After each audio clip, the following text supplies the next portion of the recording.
And welcome back, everybody, to another episode of Bench with Bubba, episode 50. Another fantasy football edition, with just a couple major weekends left before the fantasy football season. Drafts are in full bore. And so I decided to bring on a guy you've heard before. If you listen to Always Pressing, which you should, if you're listening to Always Pressing PGA DFS pod, the very knowledgeable BigBucksNoWhammies. You can find him on Twitter at BPSnow11. Bucks, how we doing? Doing great. Thanks for having me. It's good to get on and talk a little something other than PGA.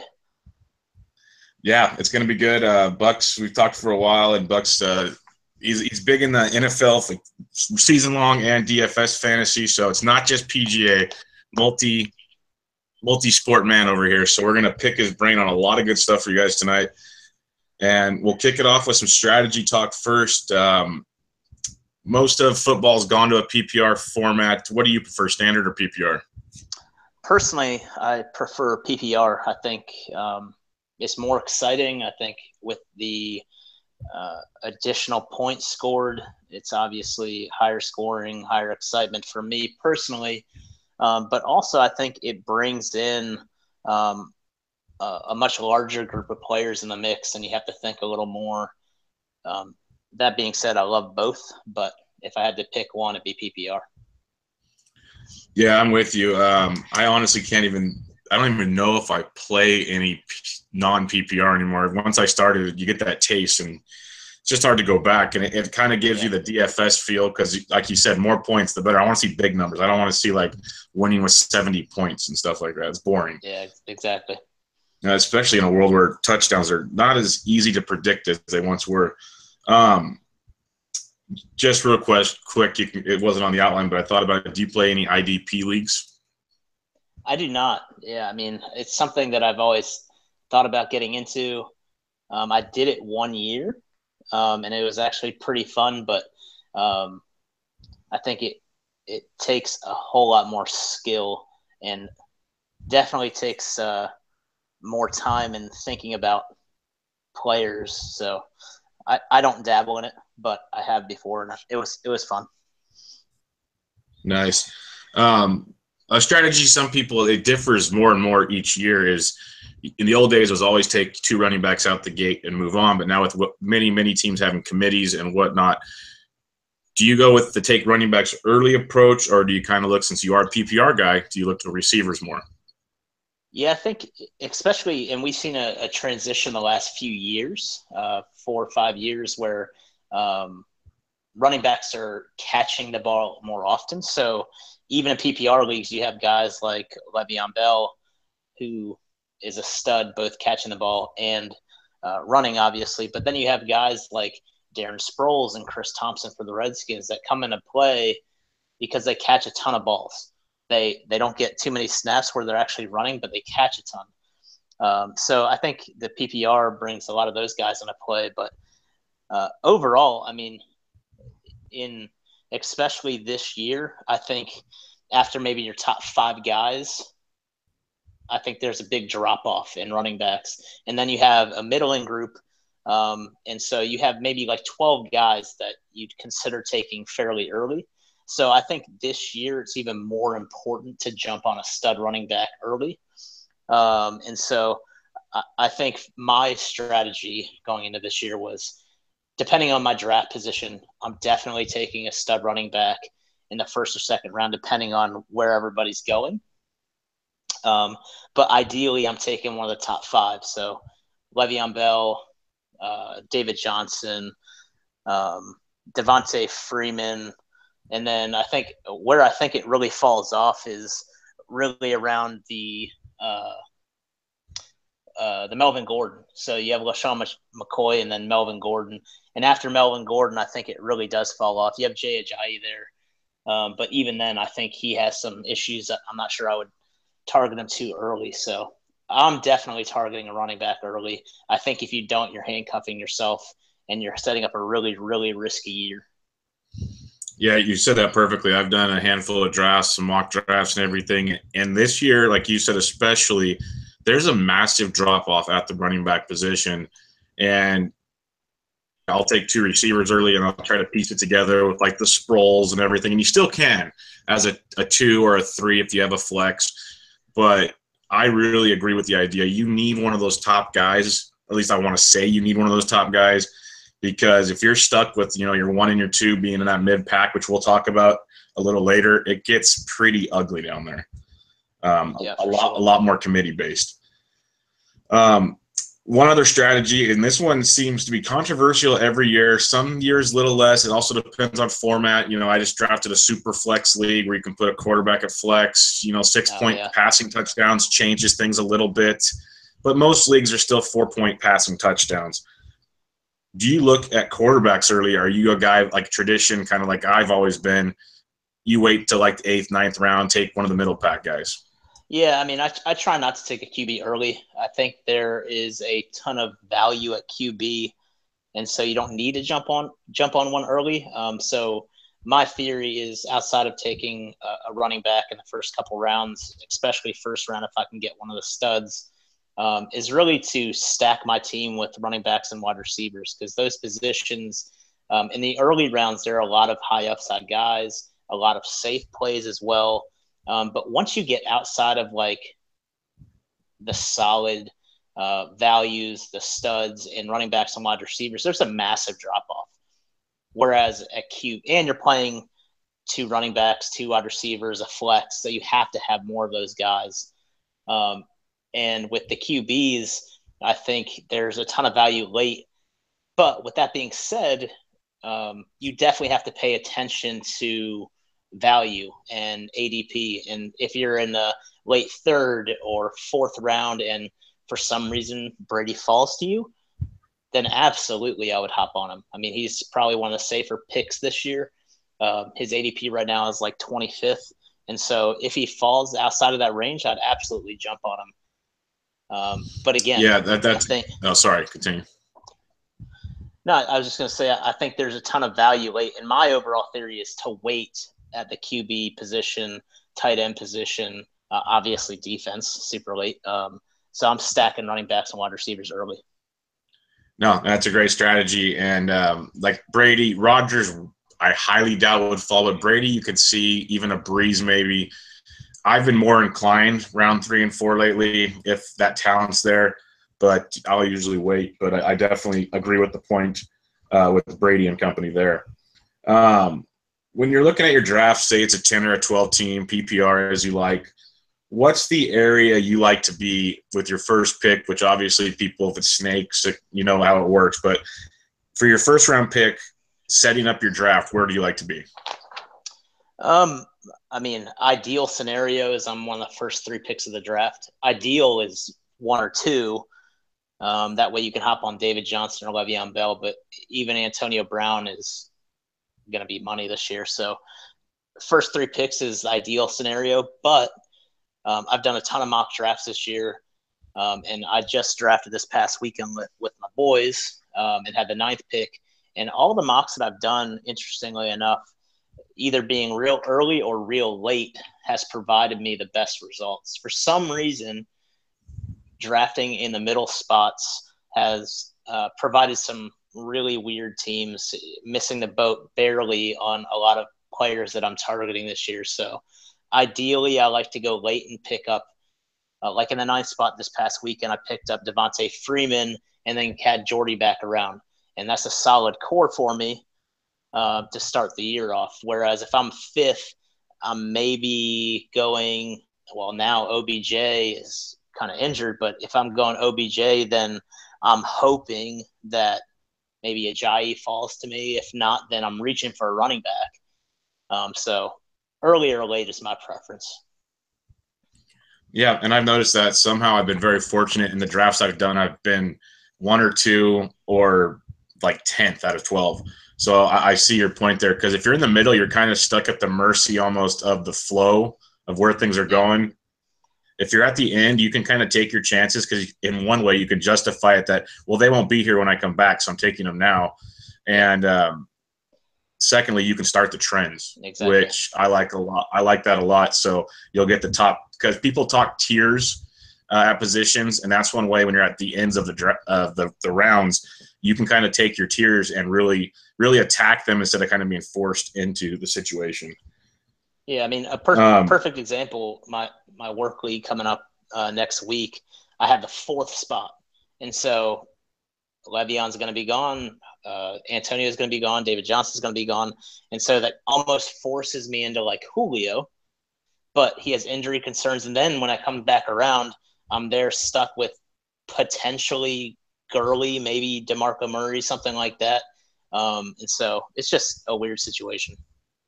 Yeah, and right there, it already shows you that drop off at running back you're talking about, and you're not even through the 2nd round yet. It's that crazy. Exactly.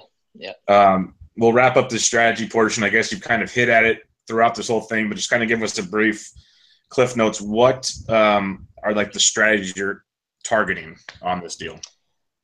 Yeah, so I'm definitely, like I said, running back early, especially if I can get one of the top 5 studs in the 1st round. I'm definitely going to do it. That being said, I like to kind of fade QBs and tight ends until later in the draft. Tight ends, I think, is a position, especially this year, that's easy to stream. And so week to week, you can pick up players off the waiver or make some silly trades for some to pick up a tight end in a good spot, has a good matchup, that kind of thing. And then basically try not to reach on players. And I personally like to avoid players that I think are in bad situations. You get guys like a perfect example is Gurley last year. He is an elite talent on a shitty team, and he had a terrible year. Well, not terrible, but by everybody drafting him in the 1st round last year, he had a terrible year where I think he was the 18th or 17th best running back last year. And so elite talent, bad situation. And I think there's a lot of guys this year that fall in that category that I can automatically cross off my list. No, definitely. That's a good approach to it right there. Let's get into some of these players. We've hinted around at a few of them, and this is kind of what everybody looks for anyways, the player breakdowns. We'll start at the quarterback position. We'll start first with the top 3, Rodgers, Brady, and Brees. How do you look at these 3? You kind of already touched on how you'd like to draft, but as a whole, how do you approach those 3? Yeah, I mean, I think 2 of these guys would fall into my top 3, and that would be Rodgers and Brady. Brady is my number 1 QB this year. I think he has, as he does every year, a fairly cake schedule. He has a really good group of receivers this year. They added Brandon Cooks. Between him, Edelman, and Gronk, I think he has a ton of weapons out there. I will say I think Edelman has a similar, if not better, year than Cooks, and he has been taken maybe 4 rounds later than Cooks, just an FYI. But I do like Brady this year. Again, I'm not going to take him unless he falls into a value type spot for me. And depending on where I'm drafting in position wise, but outside of that, Rodgers is my number 2 back. Again, I think he has a fairly easy schedule. He has some good matchups this year. He is being taken consistently ahead of Brady, which I think is crazy. But he has a lot of weapons coming back. If the running game can get going and free him up a little bit, I think he has a really good year. But I think Brady has 40 to 45 touchdowns this year. It's just insane. And then Brees, he is actually my 5th quarterback I have on my board this year. I mean, he's a stud. I mean, there's nothing you can really say other than that. I mean, I think he's had 6 or 7 straight years where he's been top 3 QB. But with that being said, I think that New Orleans has a chance to run the ball a little more this year. They lost Brandon Cooks, obviously. I think with his ADP kind of in the mid-30s, I think you have some better options much later. So as far as those mid-range guys, I think, like I said, a couple guys that I would target maybe 3 rounds after Brees would be Derek Carr, number 1, and then Kirk Cousins. So Carr, obviously, he has a ton of weapons around him. He had a killer year last year, and I think he continues that trend. Amari Cooper and Crabtree are really great players. And with a couple weapons that they added in the backfield, I think it frees them up a little bit. But the third QB on my board this year is Kirk Cousins. And I will say I am a Skins fan, so just a caveat there. But he has as many, if not more, weapons than anybody else in the league. And he had a stud year last year. And so between Terrell Pryor, Jordan Reed, Jamison Crowder, who's a PPR stud, and then Josh Doxson, who is going to finally have a year, hopefully, where he's not injured. I mean, he has so many weapons, and Chris Thompson, who catches a ton of balls. So I think Kirk Cousins and the Redskins' defense is not great, so I think they're going to have to throw the ball a little bit.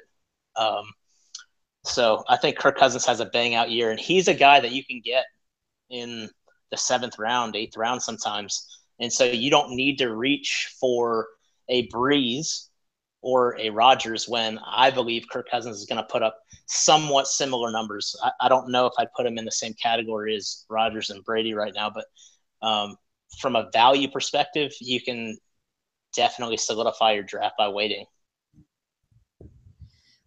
No doubt about it. So you hit on the mid-range guys. A couple that you didn't talk about. One I do want to ask you on is Andrew Luck. He's injured. He hasn't played. We don't know if he'll play. We know when he's healthy, he's very, very good. How are you approach? Obviously, he's not in your top 3, but how would you approach Andrew Luck in this draft? Yeah, he's in that category of a good player in a bad situation. So I'm not targeting him this year. He's actually on my do not target list. And so with injury concerns, with some concerns in the backfield, O-line concerns, the situation in the training camp preseason has not been great. And so I'm not going to be wasting a pick on him. I mean, if he falls to, I don't know, 12th, 13th round, then maybe I'll take a flyer as my backup. But he's definitely not on my target list. You mentioned Kirk Cousins as 3rd on your list. You're trying to get him in the 7th or 8th round. How low are you going? What's the quarterback at the bottom of, say, ADPs? That's the last guy. You have to have someone above that guy. That's a good question. I mean, I think I do like Jameis Winston this year. I think he is a guy. Jameis Winston, Mariota, Cousins are all in the 70s to 80s ADP. And so, I mean, I would not – with Kirk Cousins having an ADP of 80th, you shouldn't have to go too far past him. But if for some reason somebody reaches and takes him, Marcus Mariota will be there. I think he'll have another good year. His receivers are sketch for sure. But Delaney Walker's coming back. DeMarco Murray catches a ton of balls. Outside of that, I mean, here's one guy that the ADP is so low, and I think he has a chance to be a top 5 guy, is Ben Roethlisberger. I mean, he has weapons galore. Le'Veon Bell catches a shit ton of balls, and his ADP is like 95th, which is just remarkable to me. So he's another one of those guys that if I pick up, let's just say Kirk Cousins, like in the 8th, and Roethlisberger's there in the 9th, and I think I have a solid team, I'm going to take him. Because, 1, it solidifies a position if somebody gets hurt. But 2, honestly, after the first couple weeks, you're going to have half the teams in your league that needs a quarterback. And so I'm going to use him as trade bait, especially when you look at Roethlisberger's schedule the first couple weeks. I mean, they have Cleveland first game. He's going to score 5 touchdowns probably. Yeah, it's a loaded schedule, and I agree. You're seeing a lot of people mention it's like the Big Ben, Stafford areas where the cutoff usually is. Yeah. Big Ben a lot. I think the moral of your story is by the 8th, 9th round at the latest, you better have your starting quarterback. That's kind of where you're going here. And one more guy I just wanted to ask you on. Russell Wilson, he's the 5th quarterback off the board these days on ADP. He's having a great camp. So it's kind of 2 questions in one. What's your thoughts on Russell Wilson, and how much do you really pay attention to how well these teams are, quote unquote, gelling in the preseason? Yeah, I think I really like Russell Wilson, and in my league that I drafted this past weekend, I actually took him in the 6th round, I think 6th or 7th round. Good play. A big reason of that is I picked up Baldwin early, I think in the 3rd round, and so stacking those two guys together, Baldwin has been incredibly consistent, and I think with some of the players that they've picked up, I think with Jimmy Graham being in that system for an extra year, I think Russell Wilson has a bang-up year. He killed it the final few games of the year last year, and so I think he's one of those. I don't know if you can call it a breakout year because he's good, but I think he has an above-average year, and he's one of those players that I think you should target as a value as well. Yeah, I agree. I'm big on him. He had a down year to the expectations of many last year, and he's got Baldwin where he's locked in with. He's going to have a really good-looking Jimmy Graham. I think he's in for a big season. Let's move on to the running back position. We'll start with an easy one.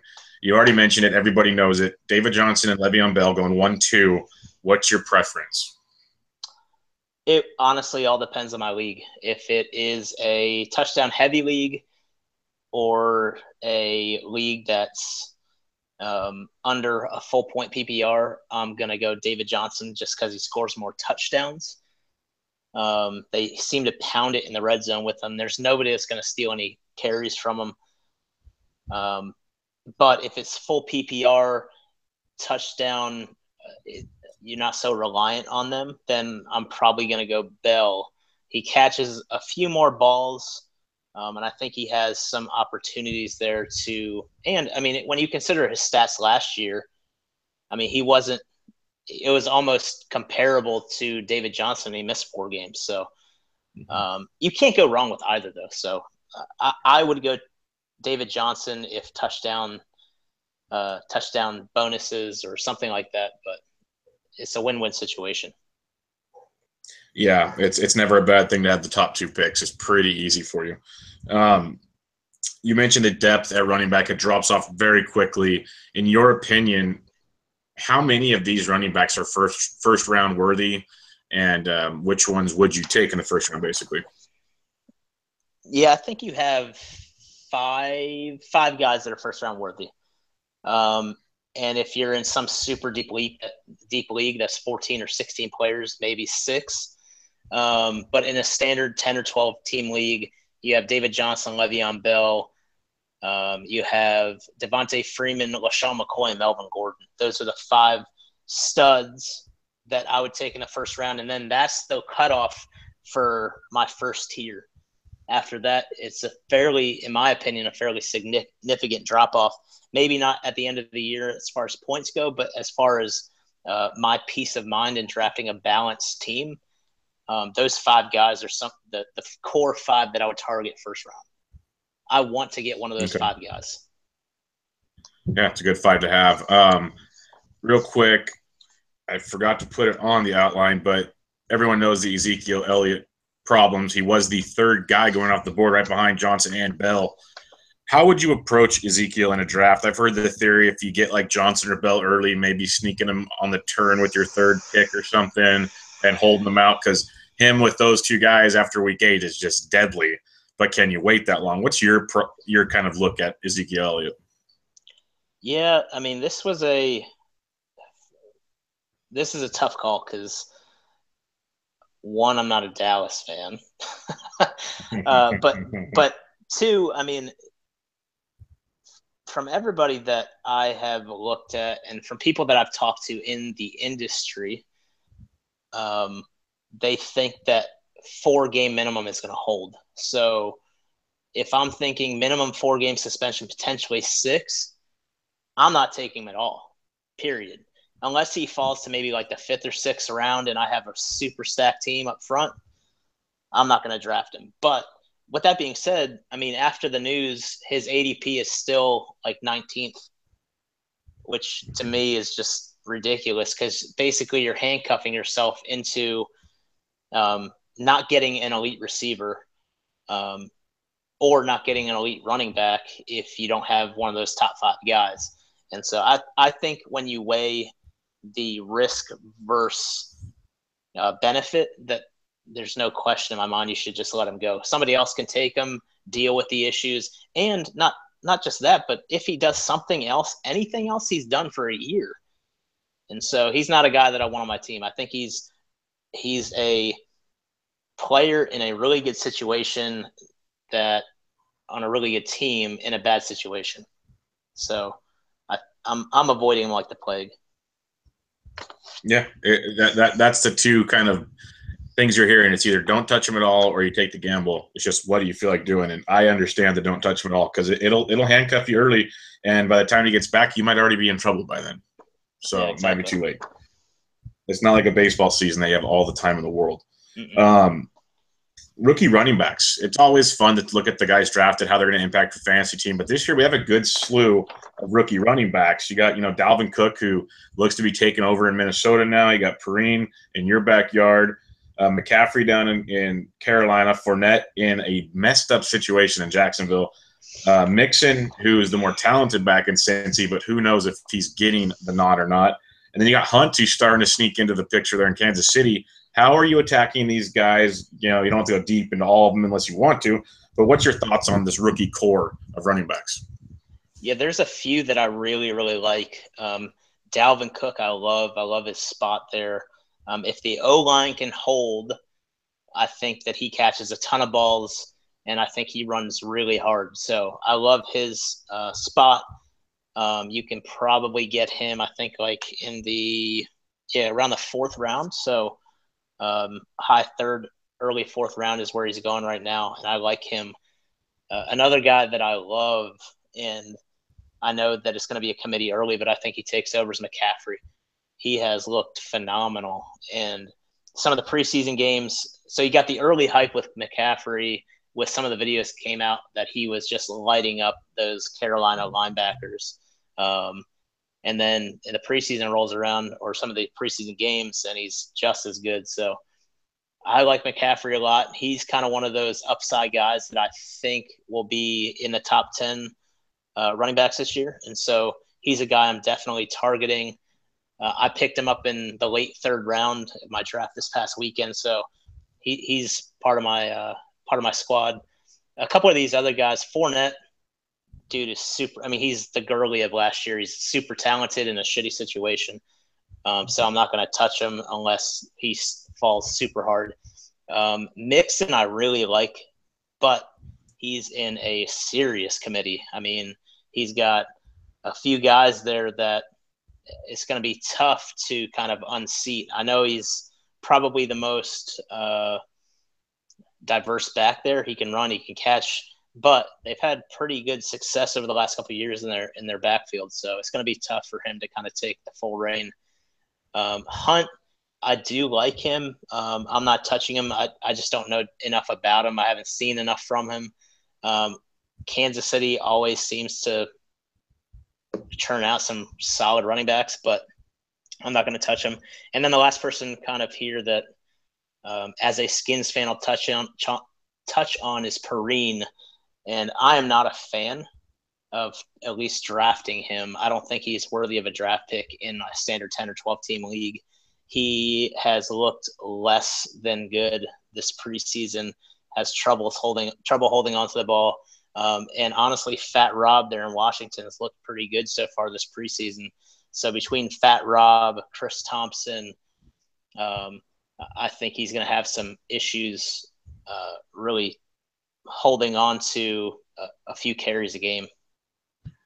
Yeah, and that's the big thing is you need these guys that actually have roles. And I think Cook, he looks great. You can still get him, middle to late 3rd rounds right now as a great running back 2. Or if you take that punt, angle, he's not a horrible one. He's got the upside to become a 1.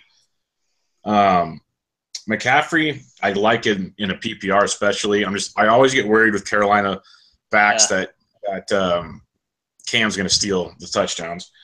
And then Hunt is sneaky to me as he gets moved up the board, especially in PPR leagues. I think he's a good guy to have in space. What handcuffs are you looking at? Because, there's some guys you're like, no, I'm not going to get handcuffs. We don't want handcuffs. But there's some teams you just need to have them. Which ones are you looking at? I think there's a couple out there that are good. I think Perrine may be a decent handcuff option in Washington. Obviously, with Ezekiel Elliott having DMC there, and then you have teams like Seattle, Denver that you may have more of a committee than you think, and so having a handcuff option there is obviously going to be really solid. But to be honest with you, in my drafts, unless I have somebody that I think is just a huge injury concern, I'm not going to deal with the handcuff option just because I don't want to waste a roster spot on it. That being said, if you have a guy, in my opinion, like in a different position, but a Julio Jones that seems to always have a couple games every year where he's out, maybe a flyer late taking the number 2 guy there. But in my opinion, there's enough talent on the board that you don't need to waste a spot with a handcuff option. Yeah. The last question I have for you at the running back position, again, you noted how deep it is not. So you're going to have to take gambles, big-time gambles. What's some of the deep sleepers you're looking at to kind of fill out your team, maybe around 10 or later or whatever that you're looking at? Yeah, I think you can get a few guys late that could really pay off. One guy that's always going to be in the mix, and one guy I really like this year is going to be Darren Sproles. You can get him super late. He's always catching balls. They love him in the red zone. Same with Chris Thompson in a PPR league. He's always going to have a couple catches a game, and he can break one really at any time. And then there's not too many other guys kind of real late that I might pick up. Charles Sims maybe for Tampa Bay. But again, I don't think there's too many flyers you have to have this year with a lot of the guys on the board. We'll move on, even though there's a ton of running back questions and players we could talk about. We don't have all night. Let's look to the wide receiver position. You've kind of already mentioned them already. The main guys in your first round, you got Antonio Brown, Beckham Jr., and Julio are the kind of the top 3 everyone's looking at. You've kind of already mentioned how you approach these. How would you break down those top 3 in your draft? I mean, I'm going Antonio Brown for sure.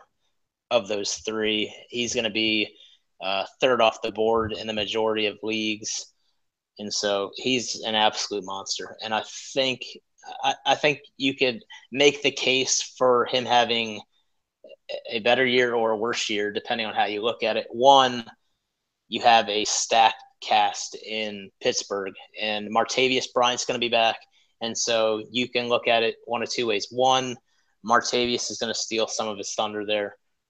What I would say is Martavius, I think, is just going to free him up a little more. Martavius is not the same type of player. Martavius is a big body burner. He's going to catch a ton of balls, catch a ton of deep balls. He catches a ton of touchdowns. With that being said, I still think Antonio Brown is going to catch over 100 balls, have over 1,500 receiving yards, and likely have double-digit touchdowns still. Because you can't, unless you're doubling him every play, he's going to find a way to get open. He's going to make you miss, and he's just an absolute stud. Next on my list would be Julio. And this is the tough thing about being like the 4th, 5th, 6th spot is Julio is he's a monster. When he plays, he kills it, especially in Atlanta. Those home and away splits there, or dome turf splits. He kills it. He's going to catch another 100 balls for 1,500 yards and double-digit touchdowns as well. But more injury concern there than the other guys. OBJ, he's a monster, but he's got some injury concerns now. I think I saw that there's a chance he doesn't play week 1. If I'm in the 6th, 7th spot, I'm still taking him and hoping he makes it, or hoping he sits out and gets fully healthy. But he's another one of those guys that this year he has looked just ridiculous in the preseason. Training camp looked great. Preseason games look great. And he's another one of those guys that's double-digit touchdowns. Definitely. Now, the next tier, some call it a drop-off. In reality, they all have pretty good upside, but some not as much as others. You got Mike Evans, A.J. Green, Jordy Nelson, Des Bryant. Those are the ones I mentioned. You could pick others. How do you approach the second tier? Because it sounds like you want to get another running back in your draft. How do you break these guys down? Yeah, I mean, if I'm drafting one of the big three receivers there, Brown, OBJ, Julio, then I'm likely taking a second-round pick on a running back, depending on who's there.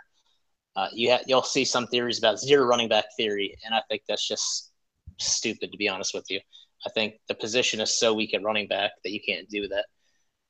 But outside of those big three, I think you have a couple guys that are worthy of a mid-late first-round pick, even an early second-round pick if they fall there. Evans, A.J. Green, I love this year. Jordy Nelson, again, I love this year. He was a monster late in the season last year. No reason why he can't continue to do that as long as he stays healthy. The one guy that you mentioned that I don't like, and again, caveat, I'm a Skins fan, is Des Bryant. I'll give you a couple of reasons why I don't like him, though. One, his catch rate is just atrocious. He drops a ton of balls. Plus, I think I have Dak Prescott having a sophomore year regression. So I don't think he's going to be as sharp. So I can still see Des putting up some decent numbers, and his ADP is pretty high, but I would not take him in the second round. If he falls in the third, I'd consider it, but he's one of those just incredibly frustrating guys because he seems to have one or two balls every game that he just drops. I mean, I think he had like a 52% catch rate last year, which is just absurd. I think it's the worst in the NFL. It's bad. Yes. It's really bad. And I'm glad you mentioned Dak because everywhere you look, he's going to have a great year. He's only going to get better. I don't see it, but I could be totally wrong. I just don't see it. You mentioned, like I keep repeating myself, you want a running back early, so you're taking one receiver. How many of the big guys do you want to have if your draft works out the way you plan on it? Yeah, I mean, if the draft works out the way that I want, I have running back first round, followed by a couple of wide receivers, hopefully picking up a backup running back in the third, fourth, fifth, something like that. But I think that the mid-tier wide receiver, I think there's a ton of really good options there. A few guys that I really, really like this year. I already mentioned him, Doug Baldwin. I think he's borderline elite as far as him being just so damn consistent. I mean, he's just one guy you can really rely on most games. A couple other guys that I really like this year. Tyreek Hill. He had a ridiculous year last year, and his touchdown rate was just out of this world. I don't think he can keep that up, obviously, but I think they want to use him as much as possible. So I could, in a PPR league, I could definitely see him catching 5-6 balls a game, easy. And then some other guys kind of in that mid-tier that I do like this year. I think Terrell Pryor is going to be a beast this year. The one thing I'll say about that is there's so many weapons there in Washington that Kirk's going to spread the ball around, but him catching with as much as Kirk's going to have to throw, I think Terrell Pryor is going to be safe to catch 4 to 5 balls a game. And he's a huge guy.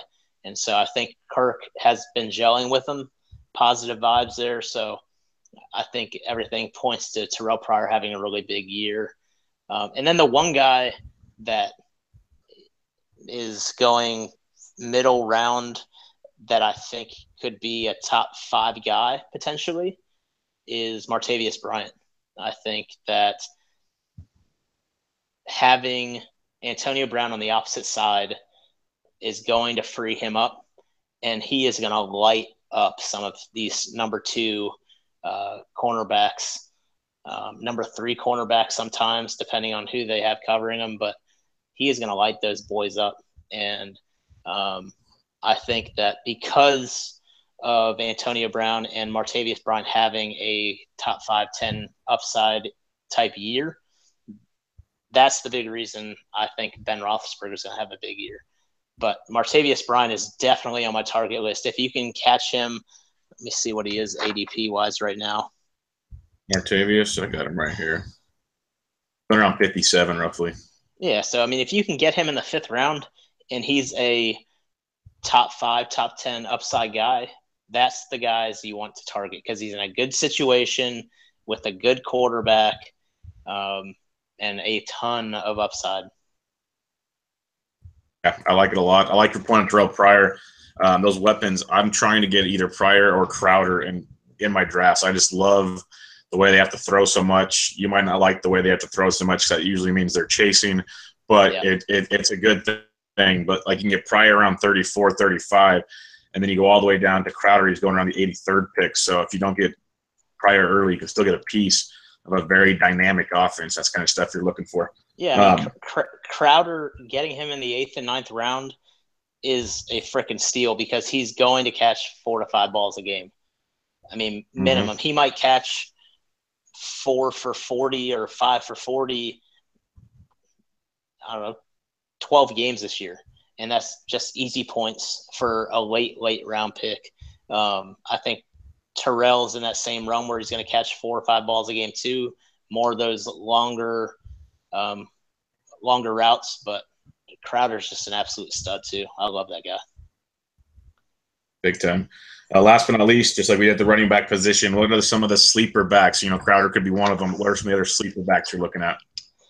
Yeah, some of those wideouts that I think are sleepers this year, and we've touched on a couple of them, and I view him as a sleeper because of his value. That's Martavius. Obviously Crowder, but a couple other guys that I really like this year, Willie Snead. Cameron Meredith is a guy that I really like as a sleeper this year. I mean, Chicago's not in a great spot, but for his ADP, who else really is going to catch the ball there?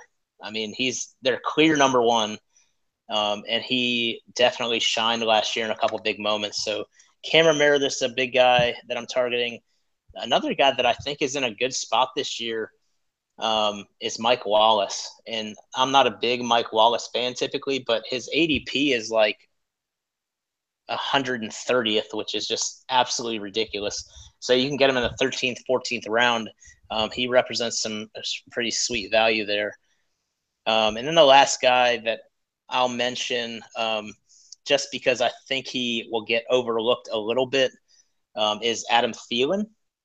He was a DK favorite last year because he was always super, super cheap, and he was like a lock for some decent value.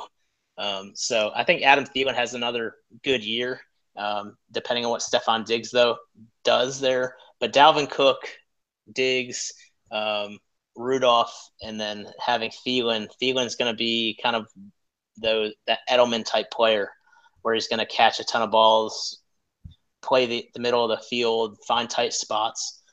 So I'd definitely target him if he's going fairly late. Yeah, those are some really good ones. I'm all in on the Mike Wallace train, and no one seems to be talking about him, so it makes me very, very happy. I think he's got tremendous upside there with Flacco. Let's move on to the tight ends. I'm not a tight end early guy, so I never have these players, but some people jump at Gronk and Reed. You've pretty much already said your opinion on tight ends early. Would you ever be willing to take a Gronk or a Reed in, say, the first 2 rounds? No, absolutely not. I think you're handcuffing yourself. Gronk is the only guy you could potentially make a case for. But even then, I mean, they typically play 2 tight end sets there. He has injury concerns. I don't know if he's played a full season ever. So I'm not targeting them. Somebody else can have them. He's going to have monster games every year. But that being said, who are you not taking by taking Gronk? And if it's in the second round, I mean, it could be Jordy potentially. It could be some decent running backs. It could be Jay Ajayi. It could be Michael Thomas. I mean, DeMarco Murray, all guys that I would consider a much safer play, especially when you consider the tight end position is probably the easiest position to stream and take a different play every week. Reed, I would not touch him. I mean, if he fell somehow to like the 8th, 9th round, I'd consider it, but he's going, I think, in like the 4th round, 5th round right now. And I would be shocked and elated as a Skins fan if he played 8 games this year. I mean, the guy's always hurt. He got hurt the first play of preseason. I mean, it's just ridiculous. Yeah, he's always hurt. You mentioned streaming. What are some of the targets at tight ends you're looking for this year? Because there's a ton of them. Yeah, there's a couple guys here that I really like, and you can get these guys super late. Delaney Walker, I think, is going to be good again this year. He had a great year last year. There's not too many other options that Mariota is going to have to catch a ton of balls, so I think he's a really good option. Eric Ebron, I think, has a good year this year. I'm not big on the Detroit Lions this year, so I'm avoiding them when I can, but I think Ebron has a shot to kind of take over that offense. But the one intriguing tight end I really like this year that I'm targeting is Ertz. I think with the trades that were recently made, that Ertz has a really good chance to be the number one guy. Even with Alshon Jeffrey there now, I think Ertz is the clear-cut favorite for the QB position there. And I think he is going to be the number one receiver this year there. So I liked him before, and I really like him now that they've made some of those moves, and he's going to get a bigger share, especially when you consider you can get Ertz in like the 8th, 9th round. I think he's the stud number one this year. One guy I have to mention, and you're likely going to hear his name like once all year, is another Philly tight end, Billy Brown. He played for my alma mater, Shepherd University, and he was one of the leading D2 wide receivers for a couple years, and he was picked up by the Eagles this year, and he is, I think, like 6'4", 245, 250 pounds, and he runs like a 4.45 40, just a stud, and he catches everything. If Ertz goes down, Billy Brown is going to have he's another Jordan Reed, but with less injury concerns. So if Ertz goes down, I may jump quick on Billy Brown. That's a good call, because honestly, I listen to a lot of stuff, and I have not heard that name yet. That's a very good call. I promise you, I'm the only person on any pod ever that has mentioned his name. Yeah, because I tell you, I work out of my truck, so I listen to pods all day long, and I have not heard that name mentioned. He's not even on the top. He's on the ADP of Fantasy Pros. Not even there. So, yeah. Nope. Not on the radar of anybody. You mentioned some good guys. That's one heck of a sleeper. Just give us like 2 or 3 guys that you could get late in the drafts if you're going for a backup, or if you're streaming, so you're taking them for week 1 and moving on or something. I mean, Delaney and Ertz, you're both getting super late, but going real late, Ebron, you're getting in the 12th round. I already mentioned him. A couple others. I think Kobe Fleener could have a really good year this year, and he's kind of ADP of like 160, so kind of a last pick guy that has some huge upside. Another guy that a lot of people really like this year, and again, depending on how your draft goes, this could be great, but he's going to be a great streaming option this year, is Austin Hooper. A lot of people have been talking about him. Really big guy, catches really well. And then the last guy that I'll kind of mention, because I think you can stream a ton of these guys week to week. Is CJ, and I don't pronounce his last name, Federwitowicz, for Houston. He had a couple really good games last year, and I think he could have another solid year this year, depending on how things go. So, again, not somebody I would pick up potentially in my draft unless it was like last pick type scenario, but guys I would definitely look at on a weekly basis, depending on their matchup, to stream. Yeah, CJ was very valuable in DFS certain weeks last year, so he's not a bad streamer at all. Last but not least, defenses. We'll do this super quick. Do you stream or do you target a solid one? If so, what solid ones are you looking at? I mean, I would have to really, really love my team for me to take a defense before my last pick. But if I were to take one in my second to last pick or something like that, if they were there, Minnesota, Carolina, and Houston are the three teams I really like this year that I think could be like a weekly defensive play. Other than that, I don't think Denver could be up there too, but they have some unknowns. But there aren't too many teams that you could just play week in and week out.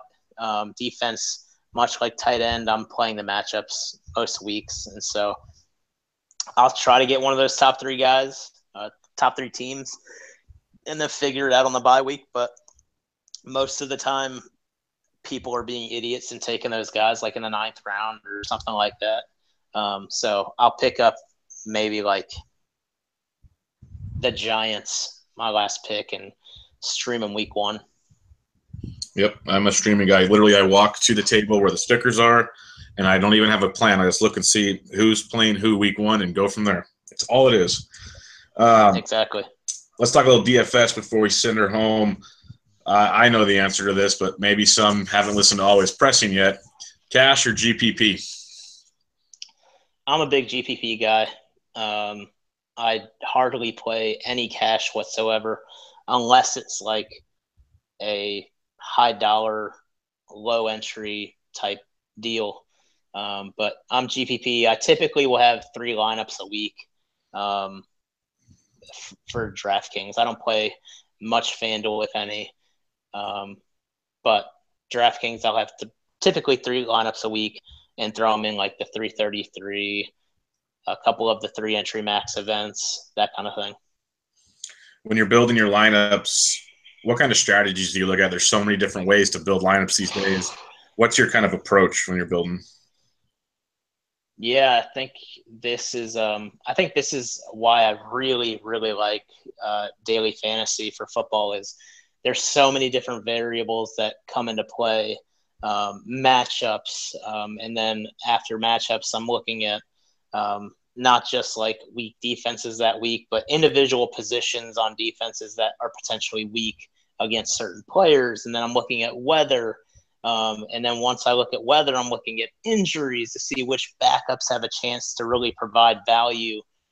And so from there, I'll typically start by finding my highest value streaming defense and then highest value streaming tight end, because those are typically the 2 lowest price positions. That'll then allow me to kind of work my way around the board and figure out how I can construct a team. Because it's not all about taking the studs. It's about finding the best value at each position. I typically like to kind of pair up the QBs with wide receivers. I like to stack guys on the same team. Good example of this last year, a lot of people like to stack Carr with Amari Cooper, Carr with Crabtree, or even Carr with both of them as a contrarian play. So I typically like to do that, but again, it all depends on the matchup. This year, Wilson and Baldwin week 1 will be big for me, I think, because they're super cheap. And same with Carr. Carr is super cheap playing a shitty defense, so he has a chance to really light them up week 1. But, I mean, I think the goal, you have $50,000 to work with, right? And you have 200 points is like your target to really cash heavy in a GPP. I think most GPPs, like the 333 last year, most of them, if you had 220 points or something like that, you were going to have a chance to win. And so 200 points is kind of like my target. And so, like I said, I'm not looking at just these stud players. I'm looking at the guys that can provide me 3, 4, 5, 6 times their value, their salary, to find some really good options. I think a good example of this, and we talked about him earlier, Cam Meredith, week 1 this year.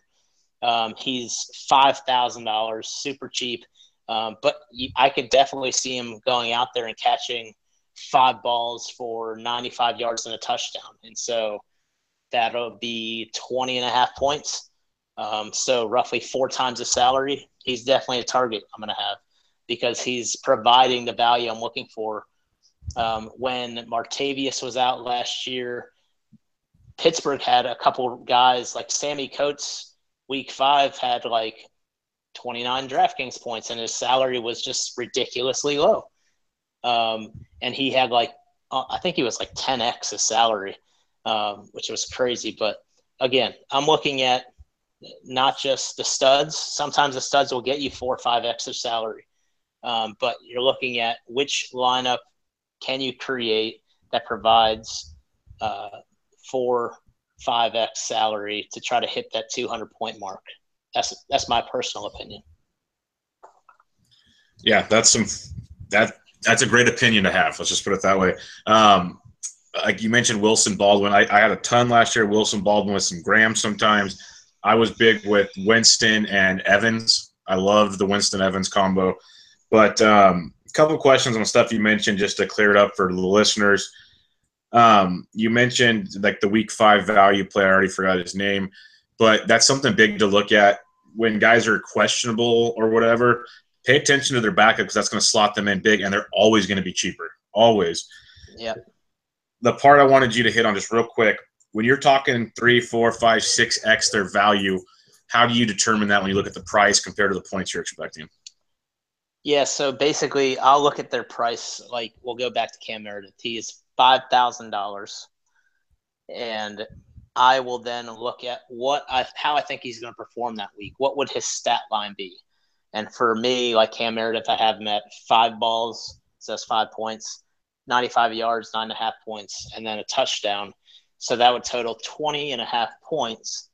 And so basically you're dividing that number by that first digit in the salary, so 5, and you're getting 4x.